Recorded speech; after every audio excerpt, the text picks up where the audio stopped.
നമസ്കാരം. ഇന്ന് 2025 ഏപ്രിൽ 26 ശനി. ദേശാഭിമാനി മുഖപ്രസംഗം. അവതരണം രമ്യ മനോജ്. വിട വാങ്ങിയത് അതുല്യ ശാസ്ത്ര പ്രതിഭ.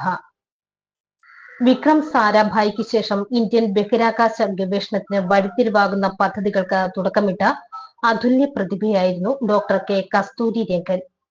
ബഹുമുഖ പ്രതിഭയായിരുന്ന അദ്ദേഹത്തിന്റെ വിയോഗം ശാസ്ത്ര ലോകത്തിന്, പ്രത്യേകിച്ച് ബഹിരാകാശ ഗവേഷണ മേഖലയ്ക്ക് വലിയ നഷ്ടമാണ്. അഹമ്മദാബാദിലെ ഫിസിക്കൽ റിസർച്ച് ലാബോറട്ടറിയിൽ നിന്ന് എക്സ്പെരിമെന്റൽ ഹൈ എനർജി ആസ്ട്രോണമിയിൽ ഗവേഷണത്തിന് ശേഷം വിദേശത്തേക്ക് പോകാനാണ് കസ്തൂരി രംഗൻ ആഗ്രഹിച്ചത്. എന്നാൽ അദ്ദേഹത്തിന്റെ കഴിവുകൾ തിരിച്ചറിഞ്ഞ് ഇവിടെ തന്നെ നിൽക്കാൻ നിർദ്ദേശിച്ചത് വിക്രം സാരാഭായി ആയിരുന്നു. ഭൗതിക ശാസ്ത്രത്തിലും ബഹിരാകാശ ശാസ്ത്രത്തിലും അസാധാരണ അറിവും പ്രായോഗിക ബുദ്ധിയുമുള്ള കസ്തൂരിക്ക് ഇന്ത്യൻ ബഹിരാകാശ ഗവേഷണ രംഗത്ത് വലിയ സംഭാവനകൾ നൽകാൻ കഴിയുമെന്ന് അദ്ദേഹത്തിന് ഉറപ്പുണ്ടായിരുന്നു. 1971 ISROയുടെ ഭാഗമായ അദ്ദേഹം 3 ദശാബ്ദത്തിലേറെ വിവിധ പദ്ധതികളിൽ നിർണായക പങ്കുവഹിച്ചു. ആദ്യഘട്ടത്തിൽ ഉപഗ്രഹ സാങ്കേതിക വിദ്യയിലാണ് ശ്രദ്ധ കേന്ദ്രീകരിച്ചത്. അതിനൊപ്പം തന്നെ വിക്ഷേപണ വാഹന സാങ്കേതിക വിദ്യയിൽ വഴിത്തിരിവാകുന്ന പദ്ധതികൾക്കും വഴിയൊരുക്കി.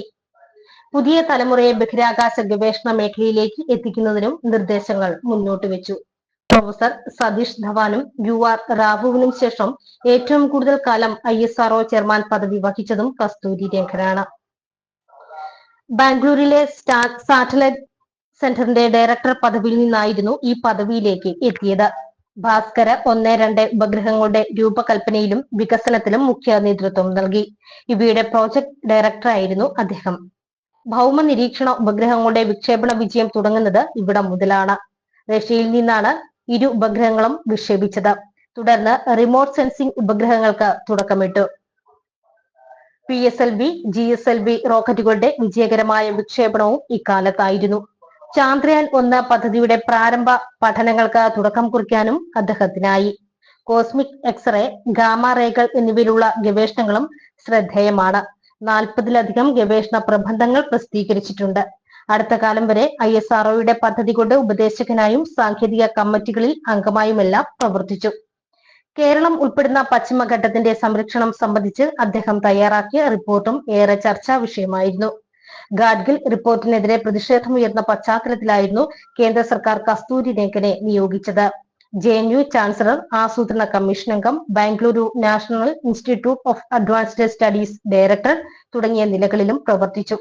2003 മുതൽ 2009 വരെ രാജ്യസഭാംഗവുമായിരുന്നു. 1982 പത്മശ്രീ, 1992 പത്മഭൂഷൺ, 2000 പത്മവിഭൂഷൺ എന്നീ ബഹുമതികൾ നൽകി അദ്ദേഹത്തിന്റെ സംഭാവനകളെ രാജ്യം ആദരിച്ചു. ദേശാഭിമാനി മുഖപ്രസംഗം ഇവിടെ പൂർണ്ണമാകുന്നു. നന്ദി, നമസ്കാരം.